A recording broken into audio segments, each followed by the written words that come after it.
Okay.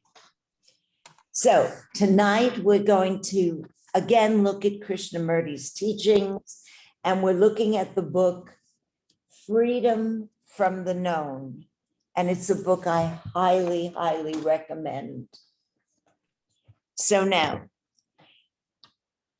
in this chapter, he's going to talk about conditioning.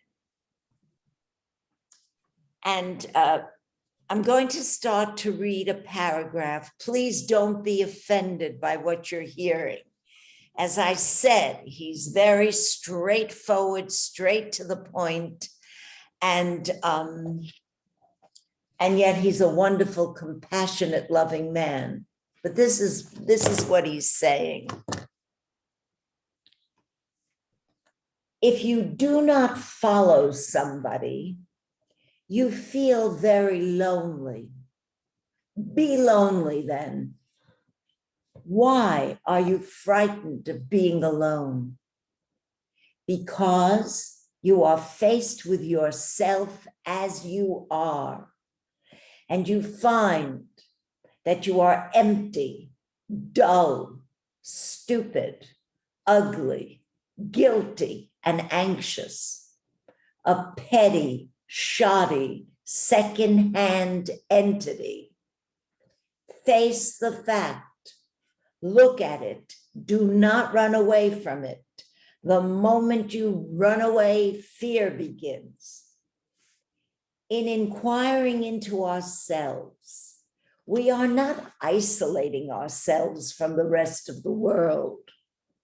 It is not an unhealthy process. Man throughout the world is caught up in the same daily problems as ourselves. So inquiring into ourselves, we are not being in the least neurotic, because there is no difference between the individual and the collective. That is an actual fact. I have created the world as I am.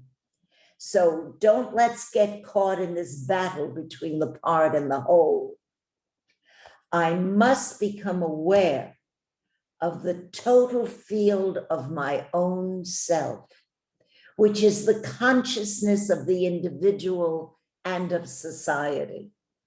It is only then, when the mind goes beyond this individual and social consciousness, that I can become a light to myself that never goes out. And what he's talking about is the light of awareness. Now, where do we begin to understand ourselves? Here I am, and how am I to study myself, observe myself, see what is actually taking place inside myself? I can observe myself only in relationship, because all life is relationship. It's no use sitting in a corner meditating about myself. I cannot exist by myself. I exist only in relationship to people, to things and ideas. And in studying my relationship to outward things and people, as well as to inward things, I begin to understand myself. Every other form of understanding is merely an abstraction. And I cannot study myself in abstraction. I am not an abstract entity. Therefore, I have to study myself in actuality, as I am, not as I wish to be. Understanding is not an intellectual process. Acquiring knowledge about yourself and learning about yourself are two different things.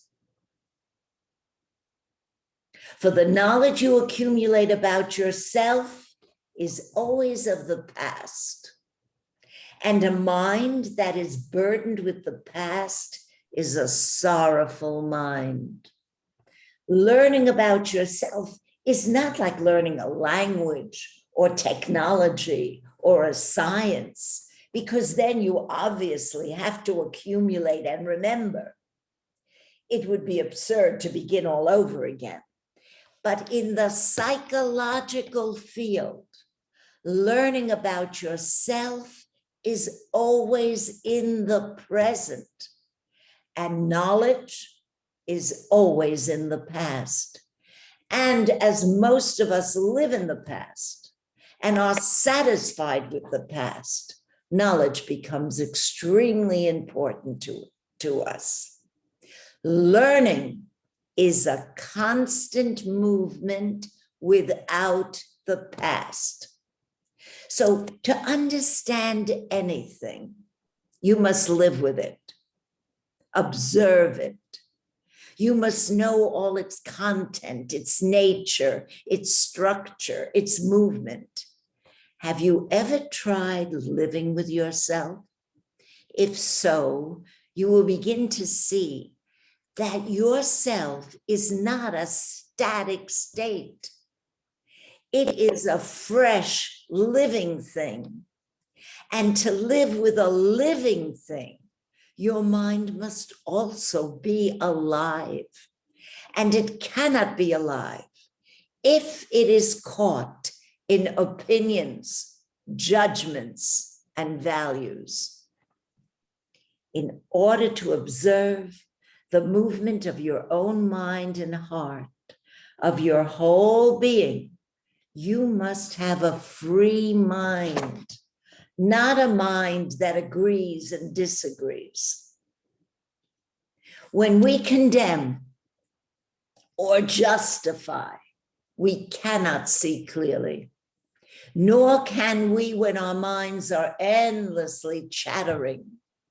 Then we do not observe the what is. We look only at the projections we have made of ourselves. Each one of us has an image of what we think we are or what we should be. And that image, that picture, entirely prevents us from seeing ourselves as we actually are. It is one of the most difficult things in the world to look at anything simply, because our minds are very complex and we have lost the quality of simplicity. I don't mean simplicity in clothes or food, wearing only a loincloth or breaking a record fasting or any of that immature nonsense, but the simplicity that can look directly at things as they are without fear, that can look at ourselves as we actually are without any distortion. But how can we be free to look and learn when our minds, from the moment we are born to the moment we die, are shaped by a particular culture in the narrow pattern of a me? Now, I just want to clarify. So what he's saying up till now, I mean, as you heard for yourself, is he's saying to really understand ourselves as we actually are in the present moment, because that's the only place where life is in the moment, right? I mean, the past is gone and the future hasn't happened yet. So what are we really in the moment? And he's saying we're living things. So to know what we actually are as a living being, we have to have the ability to observe ourselves in the moment, in the actuality of the present, not to analyze, but to observe. And he said, you can best observe who you really are in relationship. in your relationship to your husband, to your wife, to your child, to your sibling, to your friend, to a neighbor, to observe in relationship, to observe how you are with ideas, with your work, just to observe, as he said, without criticism, without opinion, without condemnation.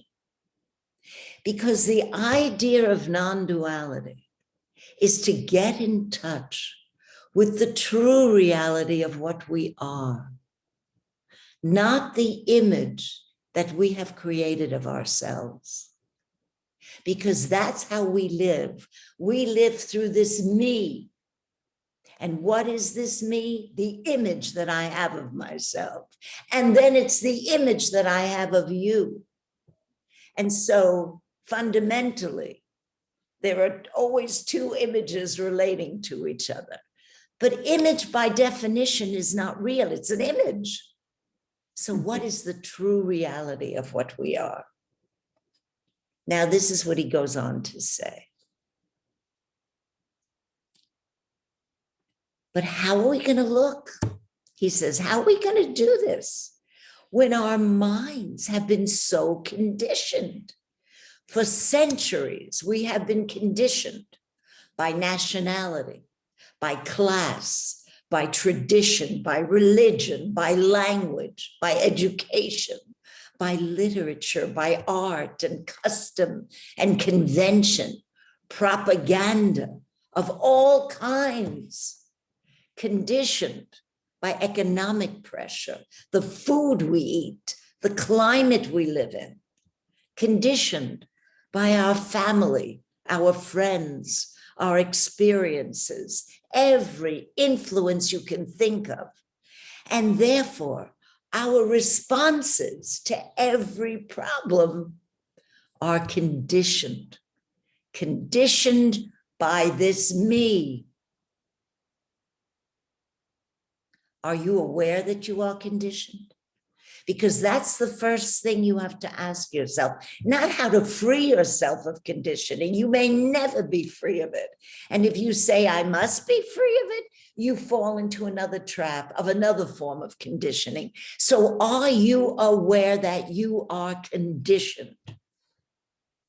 Do you know that even when you look at a tree and say, that's an oak tree, or that's a banyan tree, the naming of the tree, which is botanical knowledge, has so conditioned your mind that the word comes between you and the actual seeing of the tree.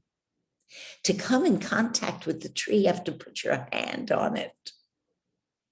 And the word will not help you to touch it, right? So actually, this is clear what he's saying, that we can't even look at the reality of a tree without immediately, automatically naming it, and therefore not seeing it clearly.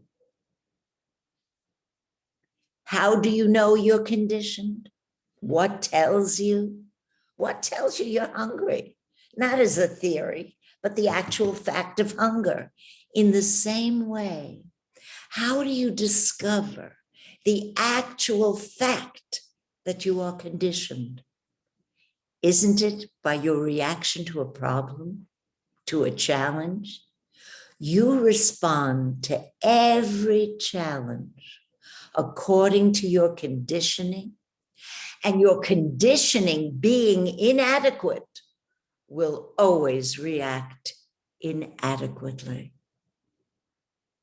When you become aware of it, does this conditioning of race, religion, and culture bring a sense of imprisonment? Now, he's saying again here,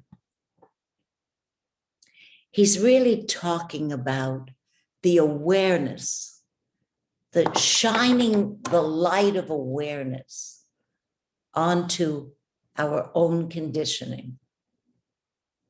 Because you see, we have identified who and what we are with that conditioning, right? With that me, with the particular religion and the race and the culture. So we've identified who and what we are by that.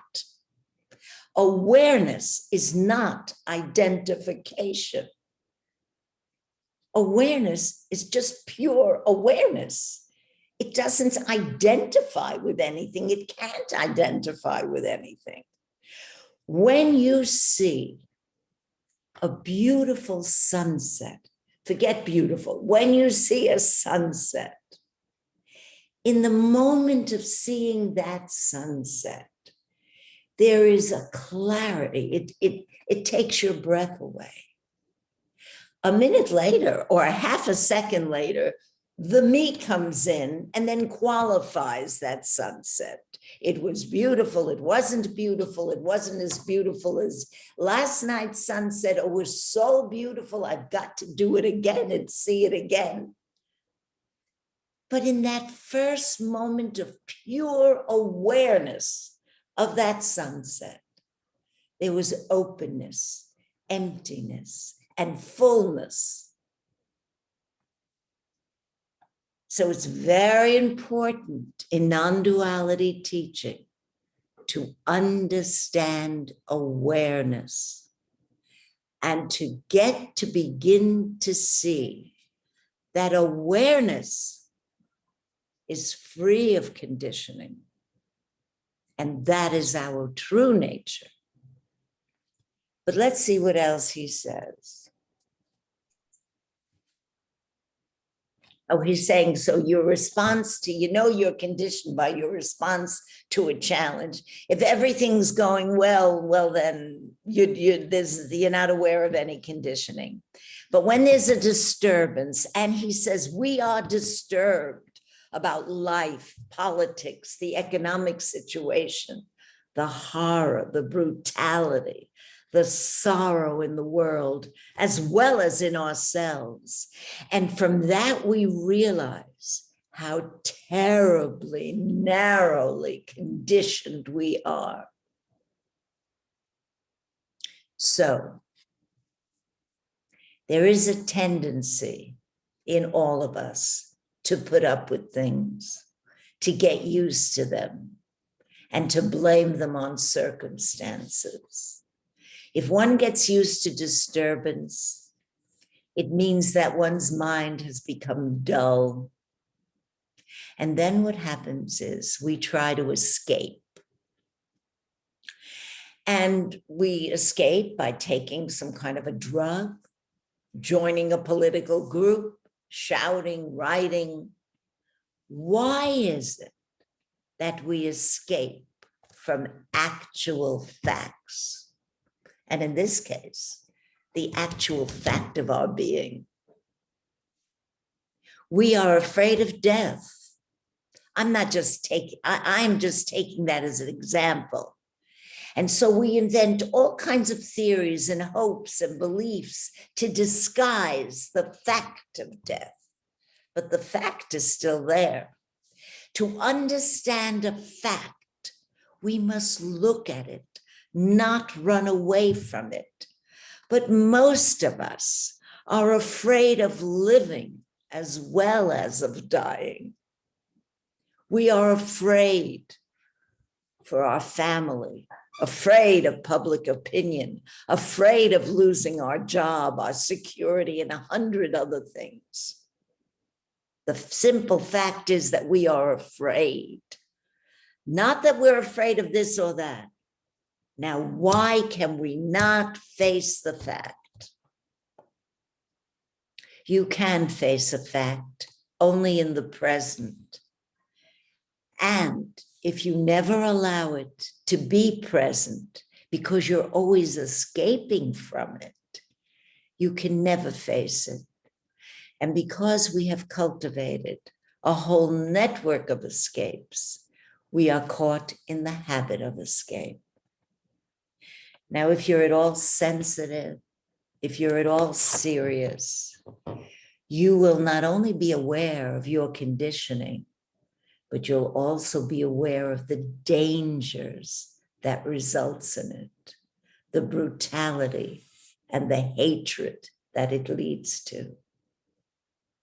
It is only when you see the conditioning and the danger of it immediately, as you would see a precipice, that you act. So seeing is the acting, seeing is the doing. Most of us walk through life inattentively, reacting unthinkingly according to the environment in which we've been brought up. And such reactions only create further bondage, further conditioning. But the moment you give your attention to your conditioning, you will see that you are free from the past completely and that it falls away from you naturally.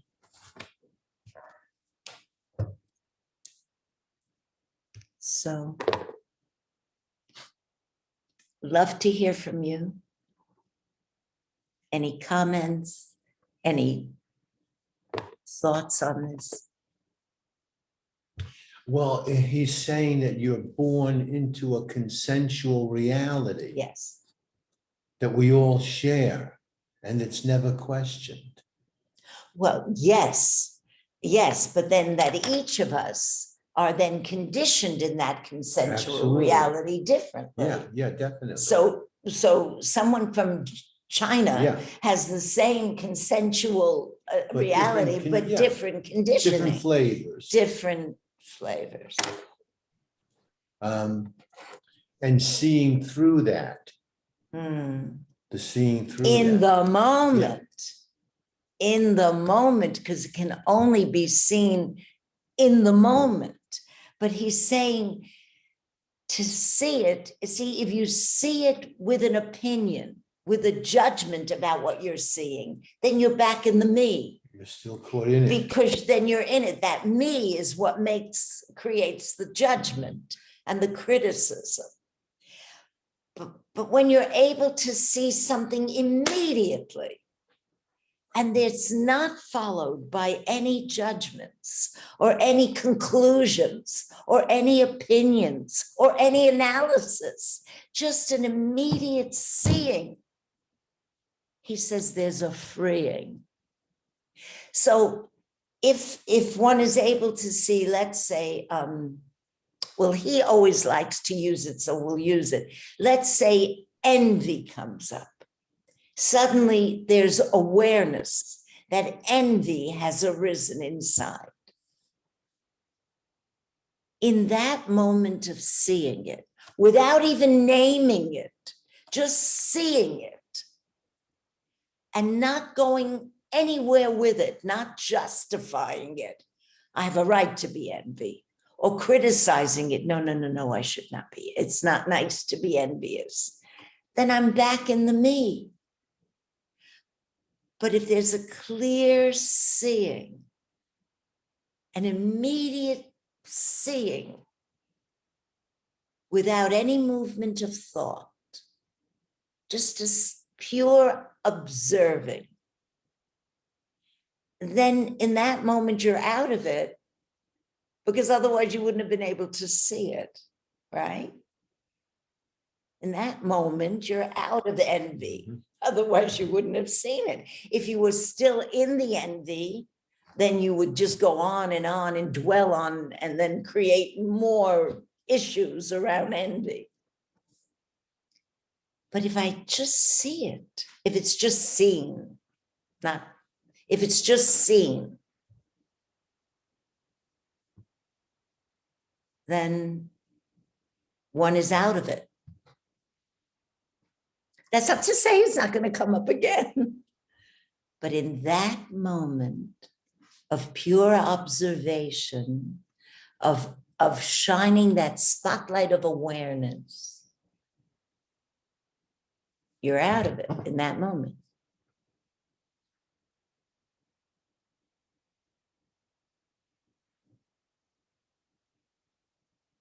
No?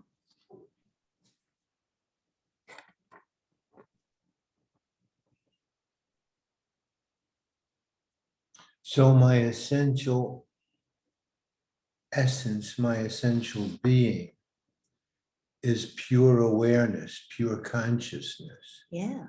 that has been dulled or clouded Mhm. over by Mhm. all the conditioning. Right. And that consciousness itself witnesses. Yes. That consciousness itself Yes. sees. Yes. That's the witness. Right. Yes. That's right. The awareness is the witness. The witness is the awareness. Mhm.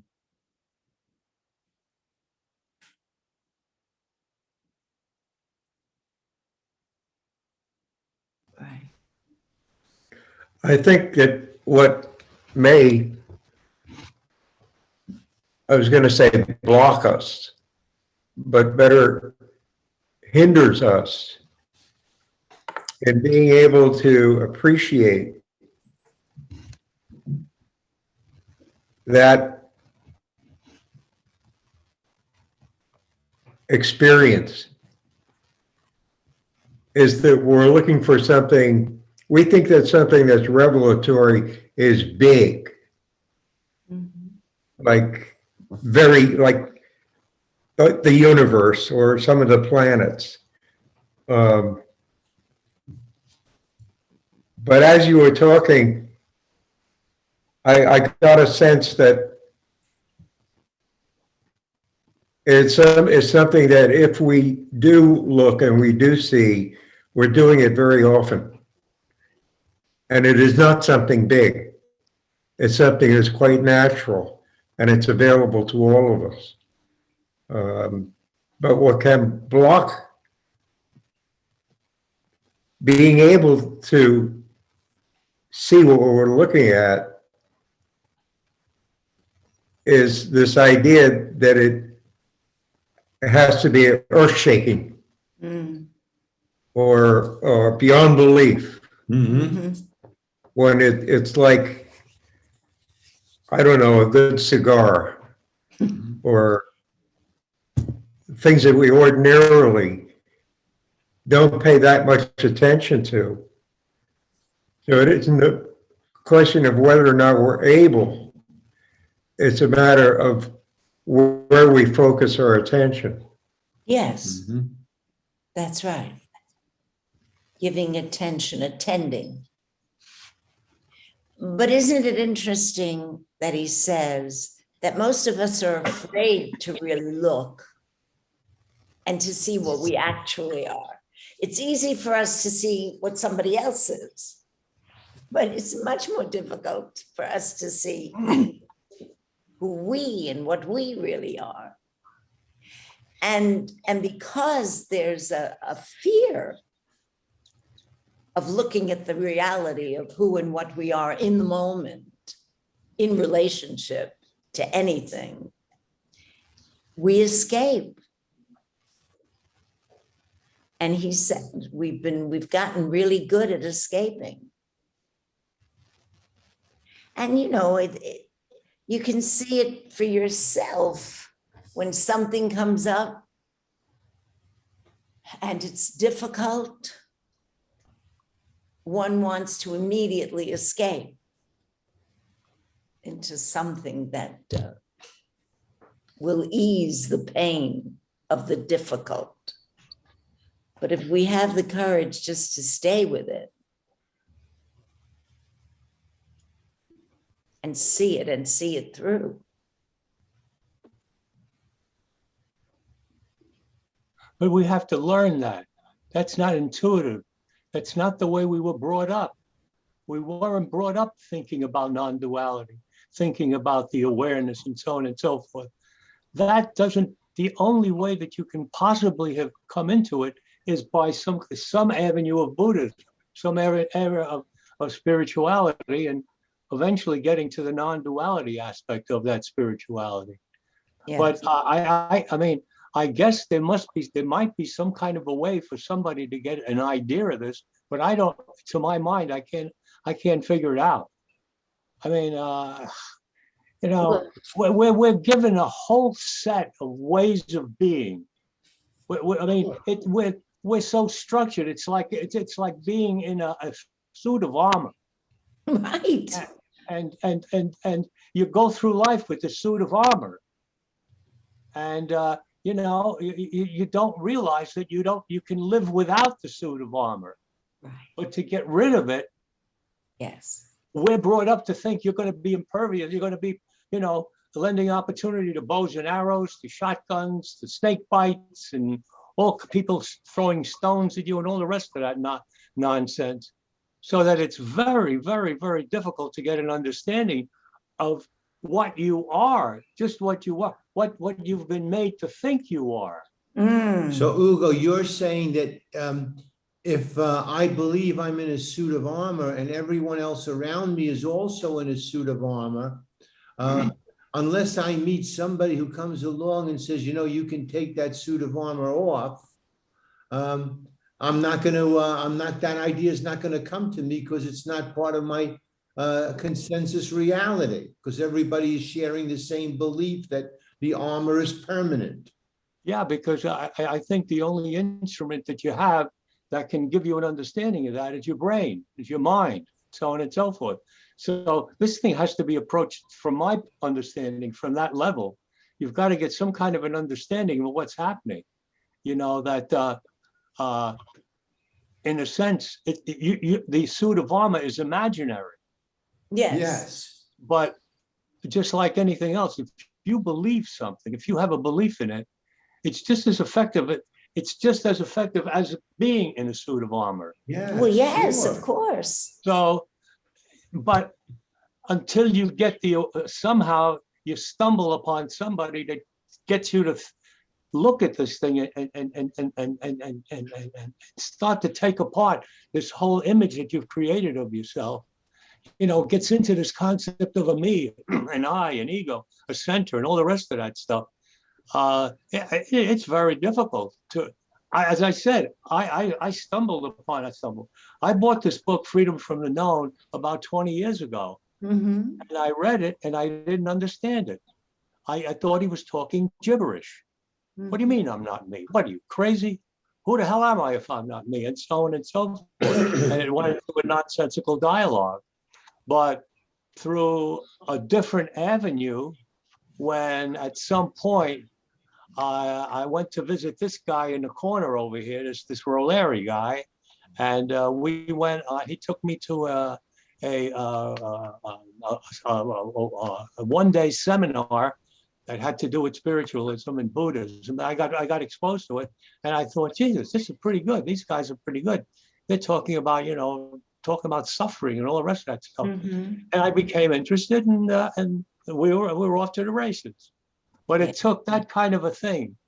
And the way I phrase it that somebody that gets onto this stuff, it's a miracle.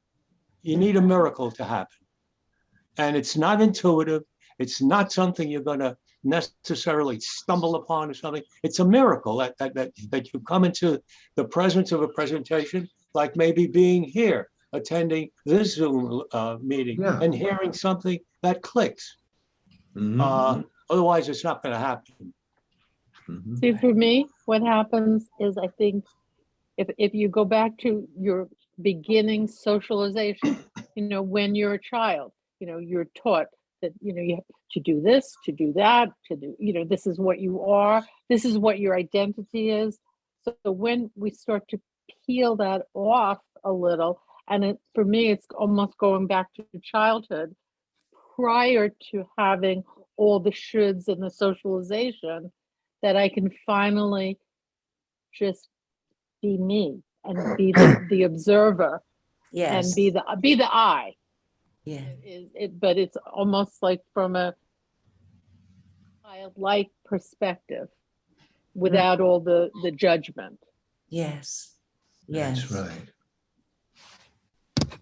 I think what brings a lot of people together in a room. I saw Krishnamurti twice in Carnegie Hall, Yes. and I was impressed by a number of things.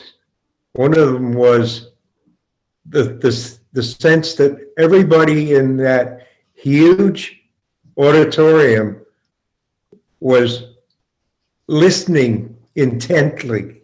Yes. They were locked in on this little guy sitting on a Yes. chair. Yes.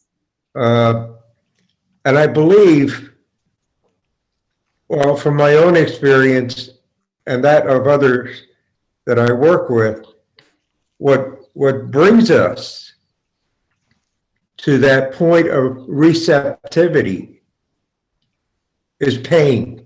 Mm-hmm. It's suffering. Mm-hmm. And I think it is what we do have innately and intuitively is that when we suffer, that extreme pain itself tells us that something is wrong. The pain is sending a message. Something is wrong. And if we're very lucky, when the pain is at its most intense, there's nobody else around. It's just us. So there's nobody to blame it on. And you must come to the possibility that there is a source of all that pain. And I think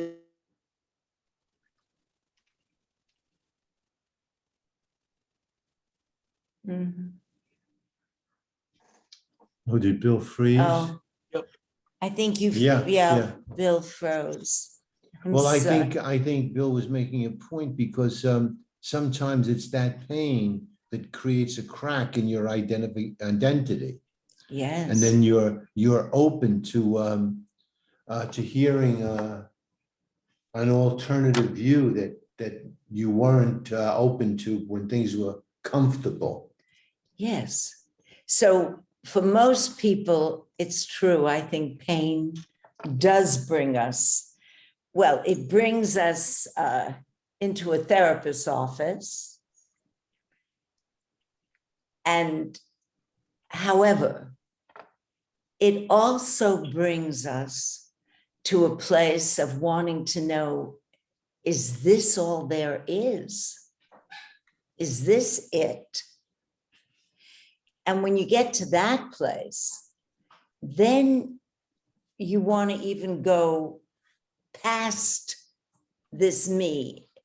In other words, we first have to find ourselves. We find this me, this ego, and we want it to be strong, and we want it to be healthy, and we want it to function well, which it must. Then you get to a place where you say, there's got to be something else. We've got to understand something beyond this. Is there anything beyond this? And sometimes an experience of a deep love, of something wonderful, can open that question for some people as well. So it may not only be pain, it can also be a great joy that has us And also, begin to question. and also curiosity. I think that if we, we're paying attention to and taking our time to listening to what you're reading and saying, and that to me is like a joy of a curiosity. Mhm. And that when that opens for you, that you are curious, then I think that it allows you to shed some of the me and be able to get the joy of just awareness. Correct. Does that make sense? Absolutely correct. Yes, that's right. Well, for me, it wasn't so much the pain, because I was in extreme pain there. I mean, unbelievable anxiety and so on and so forth. For a period there, about 14, 15 years of my life. But I more or less, I think, my conditioning was, that's your crown, that's your cross to bear in life. And I didn't question that there was an alternative. I didn't even think in those terms. That's right. And it wasn't, like I said, until really an alternative came up, where a friend of mine, a guy over here, now he's up on my right, he had done a lot of stuff and introduced me to a book, a Karen Hornine book, Neurosis and Human Growth. Mhm. And that's when I was first introduced that the pain I was suffering, I'm a college graduate. I didn't know it was anxiety. I thought there was something wrong with my stomach. Thought it was something I ate or something. I didn't know what it was, but I did not identify it as the word anxiety. Mhm. But reading Karen Hornine, I found out, I had a neuroses and all the jargon, so on and so forth. And that started me questioning this whole thing of pain. And then as that progressed and I started to go to these retreats with Billy there on weekends, I found answers. All of a sudden, there was an explanation for this pain.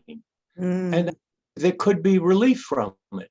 Yes. And I think that the thing that really cemented this whole quest was the fact that I finally came to the realization that I was the cause of this pain.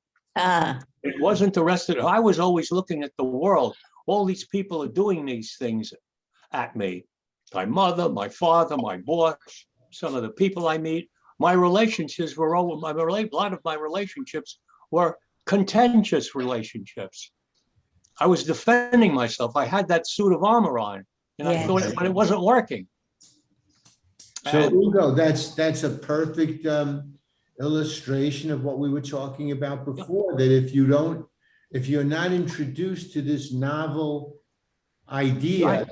this new way of looking, this different perspective on Absolutely. on the everyday reality, you can be lost for a long time. But by grace, you were introduced to it. Yep. I think it's a miracle. That's the only way I can. That's the only way that I can really, because I can't. There's no explanation for it.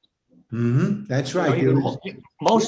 Most human beings walk around in that suit of armor. They're buried in it. Yes. And that to me was the giant step. Yes.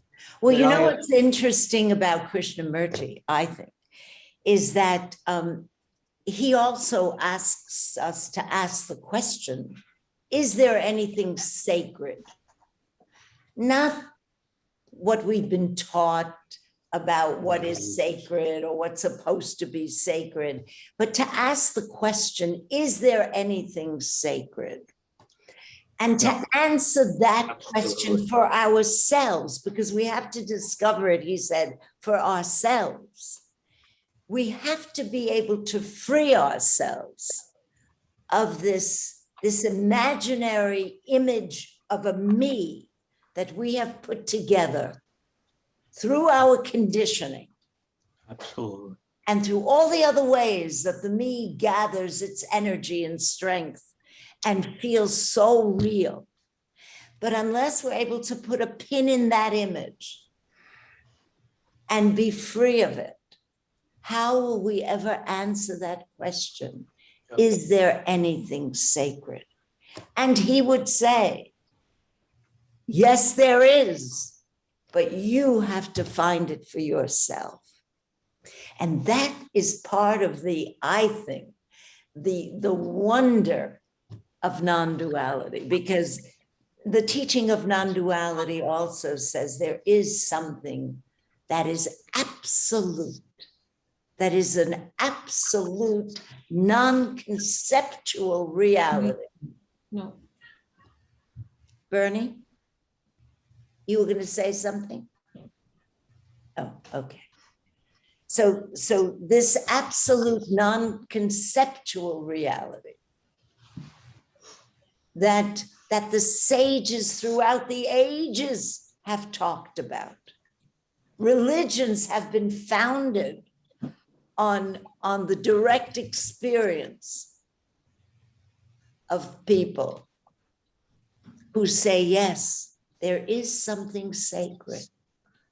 And they define it as a love that is beyond any human love that we can know. They describe it as compassion, as a clarity, as a way of being that is free of fear. A way of being that is Well, free I of think fear. Yes, I'm sorry. I think for me the big step is working my way to trying to freeing myself from the known, freeing myself of referencing everything from the past. You know, and I think to me that's the big challenge to not run the present through the eyes of the past. Right. And that's challenging because I'm constantly, you know, I have a very bad habit of criticizing things, passing judgment on anything. Yeah, anything. Oh, that's good. That's bad. That's the other thing. And I know what that is. I know what it is. And I can understand that this thing that they're talking about, it's freedom from the known, just what he's talking about. Mhm. That's Yeah. right. That's where it is. So once you can get rid of the known, then you're just, what are you? You're in the present. You're with the present. Yes. And that's where it's at. That's Yes. right. Mhm. That's right. So it's every time my critical self arises in my thoughts, every judgment I make, every opinion I cast, every belief I cling to, it's like watching each time the me pops up Yes. in my thinking in one way or another. Yeah. That's the that's the work. If you believe that you are an individual identity who's trapped in an ego, well, that's the prescription for a way to disidentify. What do you Yeah, mean? well, If you witness, you can disidentify. Yes, yes, yes, yes, yes. but whenever I catch myself agonizing anything, I know that the process is going is when I'm going through a day and something starts to annoy me or start to get agitated, I understand now what's happening. I'm processing whatever I'm thinking about through the eye. That's right. And if I can at that point see that, and then the other gem that Krishnamurti says, the power of the word, to look at the feeling and not name it. I mean, Yes. you know, because the only reality that we have is when we run it through the brain. When you get the chatter, that's what we think is real. It makes reality when you start chattering it. But the minute you get into the chatter up here, I know that it's being processed through the eyes of the ego. Right. And I have to somehow just be aware of that. I don't know exactly what to do with it all the times, but I think the awareness of it sometimes really gives me it just, I don't know what happens, but it just doesn't, it loses its power to be Yes. significant. Yes, because as he said, the seeing is the doing. If there's an immediate seeing, the plug is pulled on it and it loses its power. But that's why we have to learn how to relax into awareness and allow awareness or witnessing, just observing, to be. And yeah, then it takes the power, the sting out of it. Well, we're going to stop for now, but thank you all for being here. Thank And you. we'll see you Thank you. next week. Thank you. See you next week. Good. Okay. Buonasera a Good tutti. night. Buonasera. Buonasera. Have a great week. You Thank too. you. Bye-bye. Bye-bye. Ciao. Bye. Ciao. Ciao. Ciao.